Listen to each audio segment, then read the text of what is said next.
এসেই Russell viper, যার আতঙ্কে গ্রাম থেকে শহর, জেলা থেকে বিভাগে ভয় ধরাচ্ছে জনমনে। বাংলাদেশে এটিকে চন্দ্রবোরা বা উলুবোরা হিসেবে পরিচিত।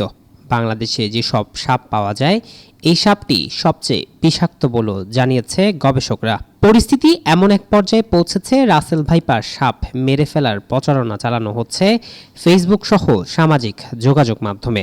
এরই মধ্যে চট্টগ্রামের বিভিন্ন জায়গায় এই সাপের অস্তিত্বের সন্ধানও পাওয়া গেছে। তবে আতঙ্কের কারণ, বিভিন্ন প্রজাতির সাপ দেখা মাত্রই হামলে পড়ছে সাধারণ মানুষ, যা উদ্বেগের। হ্যাঁ, সম্ভব। আসলে বাংলাদেশে তো যে বর্তমানে যে পলিভ্যালেন্টটা ব্যবহার হয় সেটা দক্ষিণ ভারত থেকে তৈরি হয়ে আসে। তো সরকারের নন কমিউনিকেবল ডিজিজ কন্ট্রোল প্রোগ্রামের আর্থিক সহযোগিতায় বাংলাদেশ সরকারের একটা গুরুত্বপূর্ণ ইনিশিয়েটিভ হচ্ছে বাংলাদেশের তার নিজস্ব অ্যান্টিভেনম তৈরি করা।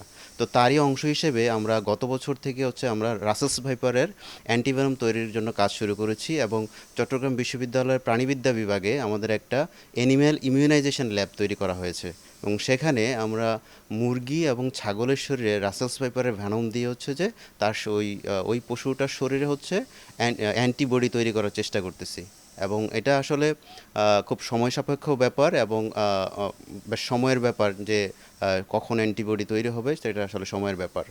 তো আমরা মনে করি যে আমরা আশাবাদী যে এটা সম্ভব। রাসেল ভাইপার সাপ যে অঙ্গে কামড়ায়, অঙ্গহানি, রক্ত জমাট বাঁধা, স্নায়ু বৈকল্য, চোখ ভারী হওয়া, কিডনি সহ নানা শারীরিক উপসর্গ দেখা যেতে পারে। সাপ গবেষক ও বিশেষজ্ঞরা বলছে, এ প্রজাতির সাপ কামড়ালে তারও চিকিৎসা আছে এবং সময়মতো চিকিৎসা নিতে পারলে মৃত্যু ঝুঁকিও কমে আসে।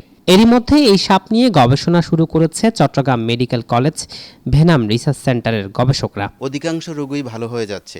আর আপনাদের আরেকটা যে তথ্য জানিয়ে রাখি যে এই যে পলিভ্যালেন্টটা বাংলাদেশে ব্যবহার হয় সেখানে ভারতের 4টা সাপের বিষ দেওয়া হয়। তো সেই 4টা সাপের মধ্যে রাসেলস ভাইপারের ভ্যানম আছে সেখানে। তো যার কারণে এই যে পলিভ্যালেন্টটা সেটা অনেক ক্ষেত্রেই কাজ করে। তথ্য বলছে, বিষধর রাসেল ভাইপার সাপের কামড়ে সারা দেশে অন্তত 5 জন মারা গেছে। তবে ভয় নয়, জরুরি সচেতনতা, এমনটাই মত বিশেষজ্ঞদের।